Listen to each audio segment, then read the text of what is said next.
Hey guys, and welcome back to another episode of Federico Talks Watches. It is good to be back. Unfortunately, the Sony right there behind the desk decided to take a dump, and it took about 10 days to fix her. Sorry about that, but thank you for all the people who were wishing me well because they thought I was sick. Fortunately, I'm not sick, just camera issues. Anyway guys, today we're going to talk about two things. The future of my Rolex Hulk, and more importantly, how to use a Timegrapher. All that and more in today's episode. Now guys, before we get started, customary wristwatch check. Today I'm wearing the Piaget Polo 45 Flyback Chronograph GMT, one of the newest watches in collection. Notice I said one of. And of course, don't forget to check out delraywatch.com. Just got in a Longines 1945, probably one of the most handsome watches for the money with that beautiful off salmon dial. We got in an Omega Seamaster 1948 limited edition, basically a vintage Omega on steroids with coaxial. I actually really like this one, and a Rolex GMT Master 2. Boy, have these become rare lately. All that and more at delraywatch.com, the only place you should ever consider buying a pre-owned watch. Alright guys, let's get the Hulk info out of the way. Well, it's sold. And luckily, it's sold to a customer slash friend of mine. Started off as a customer, quickly became a friend. Happy it's going into good hands. It's just worth so much money now that I think I can get much more horology for what I got for it. Don't get me wrong, I like the Hulk, but after my bold Rolex statements, I'm putting my money where my mouth is. And it goes to show that Rolex is a god-awful value in today's market, and I am selling mine. It's being replaced by another very interesting watch, which I'll reveal next video, because it hasn't arrived yet. Should be here in about an hour. So yeah, bye-bye Hulk. Owned it for 3 years, enjoyed the watch, but it's worth about half of what I sold it for. At least in my humble opinion. Obviously, the market thinks otherwise. Now guys, more importantly, we're going to talk about this. I'm going to tell you how to read a Timegrapher and how to know if your watch really needs service. Now, a Timegrapher is a timing machine where you put your watch on and it tells you 4 pieces of information. At least the simple ones tell you 4 pieces of information.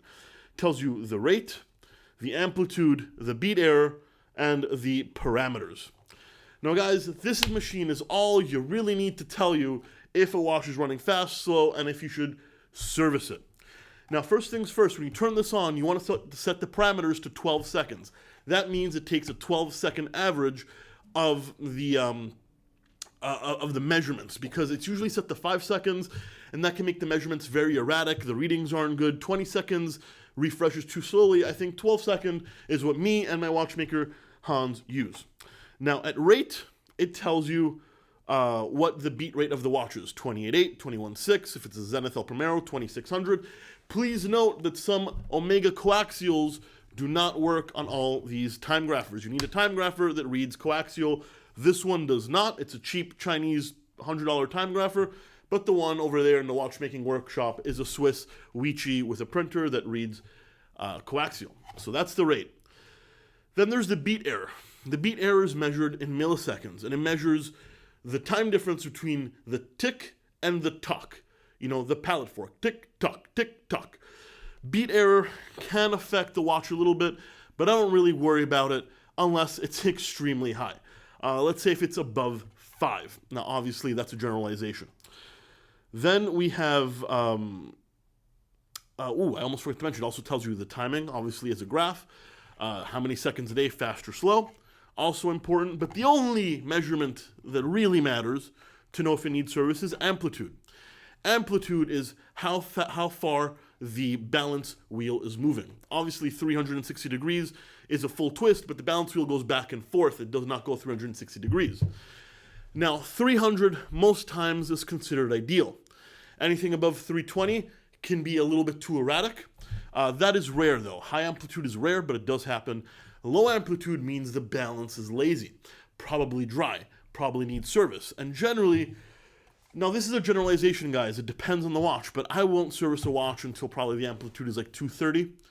Now, 230 is far from perfect, but 230 you'll still probably have the full power reserve. When you have an amplitude of 210, 200, even 180 or 150, you won't have the full power reserve, and you can tell it's definitely going to stop. Now, amplitude, if you're skilled, you can look at the balance wheel and you can kind of measure amplitude with your eyes. Hans can do that. I'm learning to do that. But for most people, just use a Timegrapher. Amplitude shows you how much the balance is moving. As I said, 300 is perfect. Anything under 230, I would get serviced. Some people are more stringent than I am. But here's the thing. If it's just going quick, the Timegrapher saying it's going 20 seconds a day, that doesn't need service. That needs adjustment. It needs regulation. The beat error, you can also regulate. There's no way to really fix amplitude unless you lubricate and potentially change the mainspring, which is usually included in most services for free. So yeah, no worries, your watch is running slow, doesn't mean it needs service. It might need service if the amplitude is low. As I said, that is the only measurement that really matters on this machine. The timing is nice to do, but that's only for regulation. You can regulate a watch generally in a few minutes. Service is a whole procedure. It's an overhaul, obviously. Anyway, guys, that's it for today. Thanks for sticking around, and don't forget to smash the like button if you enjoyed it. Really does help. And don't forget to subscribe so you don't miss any more content. Guys, thanks so much, and I'll catch you in the next one. Take care.